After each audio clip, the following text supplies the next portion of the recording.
আবারও এই নির্বাচনী আবহে আমরা দেখতে পাচ্ছি আবারও নতুন ভাবে উত্তাপের আঁচ ছড়িয়েছে। আজ সেখানে শুভেন্দু অধিকারীর সভা রয়েছে। কেন্দ্রীয় বাহিনীকে পদক্ষেপ নেওয়ার আবেদন করলেন রাজ্যের বিরোধী দলনেতা। সেই ছবি দেখাচ্ছি আপনাদের। शेड्यूल कास्ट को खून कर दिया, लेडीज को 56 ईयर्स ओल्ड। आप लोग कश्मीर को सीधा कर दिया, बंगाल तो कृपा करके सीधा कर दो।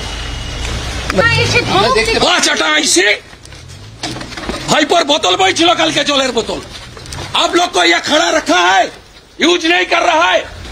शेड्यूल कास्ट को खून कर दिया, लेडीज को 56 ईयर्स ओल्ड। ये सब टीएमसी का ऑफिस है। आप लोग कश्मीर को सीधा कर दिया, बंगाल को सीधा कर दी। में बात कीजिए, डीआईजी साहब का साथ बात कीजिए, आपका सीओ का साथ बात कीजिए, एरिया का पोजीशन लीजिए और गुंडा को भगाइए। जो खून किया वो आईसी के साथ मीटिंग करके किया है कुछ देर पहले आलराजी का लीडरशिप में। 50 का आदमी आप लोग कश्मीर को सीधा कर दिया, बंगाल तो कृपा करके सीधा कर दो। खुनीदार संगे खुनी मीटिंग করেছেন শামসুল এবং আলরাজির সঙ্গে।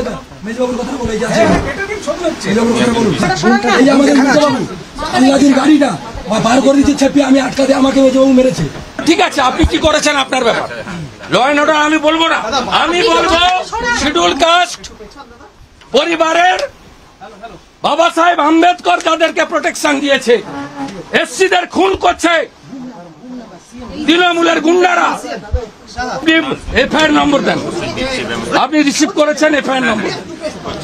খুনিদের সঙ্গে খুনি মিটিং করেছেন শামসুল এবং আলরাজির সঙ্গে।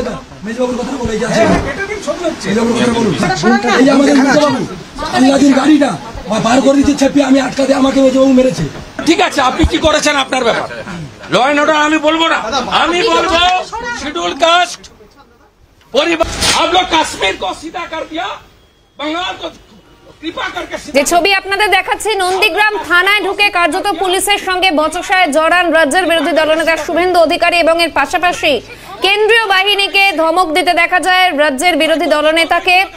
তাদের পদক্ষেপ নিতে বলেন তিনি, কেন্দ্রীয় বাহিনীকে ধমক শুভেন্দুর। এবং সেই ছবি, একদিকে কেন্দ্রীয় বাহিনীকে পদক্ষেপ নিতে বলছেন রাজ্যের বিরোধী দলনেতা এবং অন্যদিকে নন্দীগ্রাম থানায় কার্যত পুলিশের সঙ্গে বচসায় জড়ান বিরোধী দলনেতা। নন্দীগ্রাম থানায় ঢুকে পুলিশের সঙ্গে বচসা, সেই দুটি ছবি দেখাচ্ছি আপনাদের। এবং এর আগে আজ নন্দীগ্রামের সভা রয়েছে অভিজিৎ গাঙ্গুলির সমর্থনে রাজ্যের বিরোধী দলনেতার। এবং এর আগে আপনাদের দেখিয়েছিলাম হাসপাতালে আহতদের দেখতে গিয়েছিলেন রাজ্যের বিরোধী দলনেতা এবং এরপরে থানা চত্বরে তাকে যেতে দেখা যায় এবং থানায় ঢুকে পুলিশের সঙ্গে বচসায় জড়ান রাজ্যের বিরোধী দলনেতা। এবং অন্যদিকে কেন্দ্রীয় বাহিনীকে পদক্ষেপ নেওয়ার কথা বলেন তিনি, সেই ছবিও দেখাচ্ছি আপনাদের।